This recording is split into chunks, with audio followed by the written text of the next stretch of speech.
Le Paris-Brest est une fameuse course cycliste qui a été créée en 1891. Les participants devaient rallier le plus rapidement Brest en s'élançant depuis Paris avant de revenir à la capitale.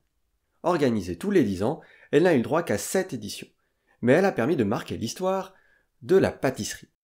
C'est en effet en 1909 que fut créé, en l'honneur de la course, le Paris-Brest, une pâtisserie à base de pâte à choux et de crème pralinée, dont la forme circulaire est censée évoquer les roues des vélos.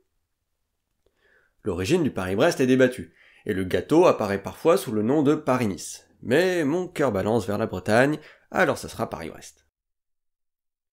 Vous avez sans doute du mal à voir le lien entre le Paris-Brest et n'importe quel sujet neuroscientifique, ce qui est pourtant ce qui nous intéresse ici. Et pourtant, sachez qu'il y en a un. Et ne soyez pas surpris si je vous dis que tous les enfants sont des Paris-Brest. Aujourd'hui, on va parler du neurodéveloppement et de ses troubles. Le développement neurologique, psychomoteur, cognitif, affectif d'un enfant est aujourd'hui bien connu dans ses grandes lignes. Il s'agit de processus finement régulés et bien codifiés, relativement identiques d'un enfant à l'autre.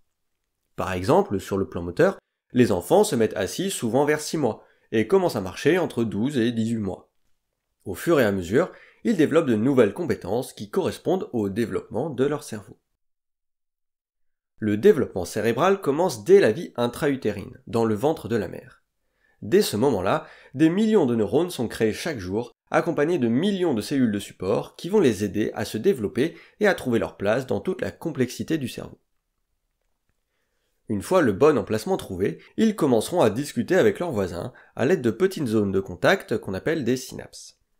Ainsi, des milliards de synapses se créent pendant la vie intra-utérine, mais aussi après, au cours des premières années de vie.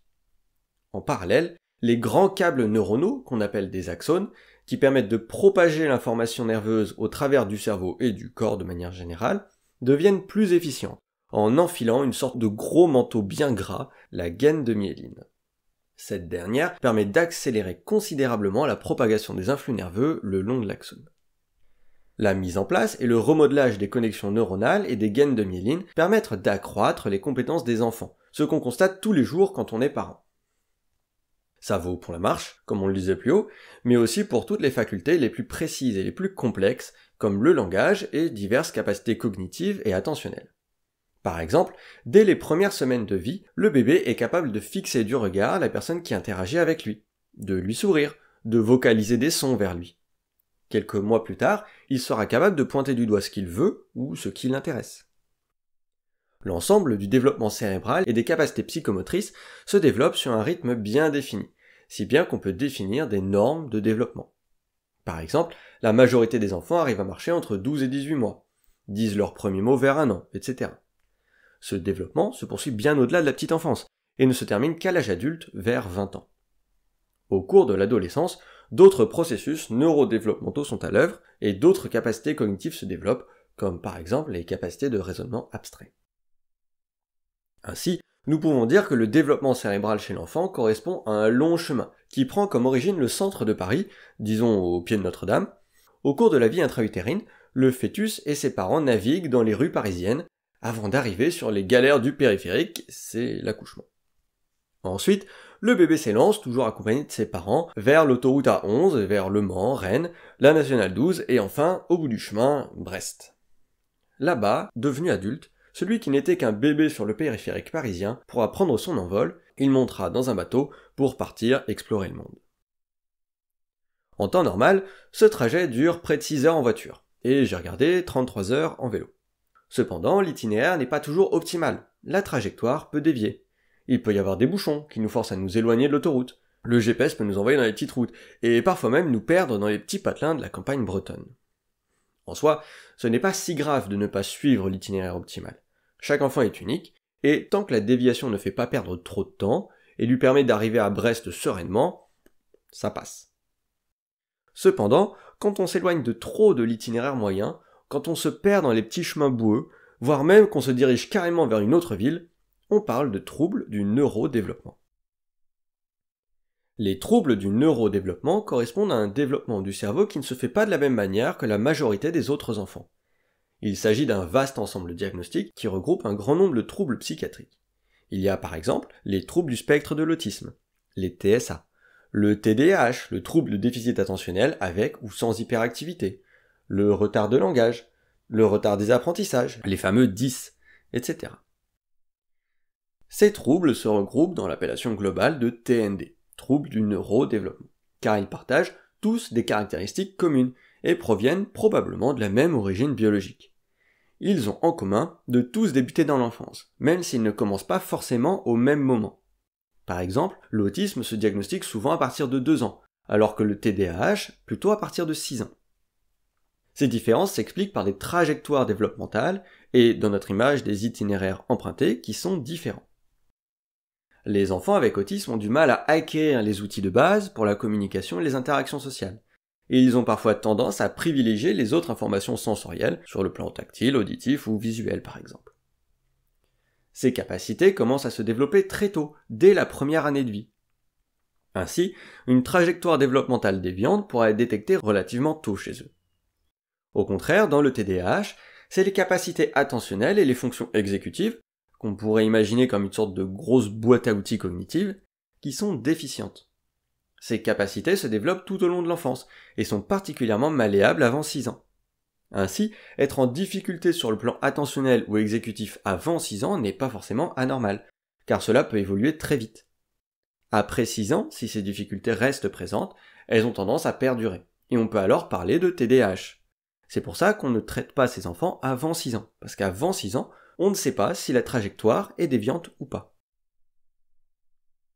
On ne peut pas s'empêcher de se dire que les troubles regroupés dans le sac des TND sont quand même très différents. Un enfant avec autisme sera à coup sûr très différent d'un enfant avec TDAH ou d'un enfant avec un retard de langage simple. Et pourtant, quand on y regarde de plus près, les enfants avec un TND ont très souvent d'autres TND associés. Par exemple, 30% des enfants avec autisme ont aussi un TDAH. De la même manière, beaucoup de symptômes se retrouvent dans plusieurs diagnostics. C'est le cas des particularités sensorielles. Le fait d'être par exemple hypersensible au bruit, à la lumière, ou au contraire de rechercher des sensations, parce qu'on y est peu sensible.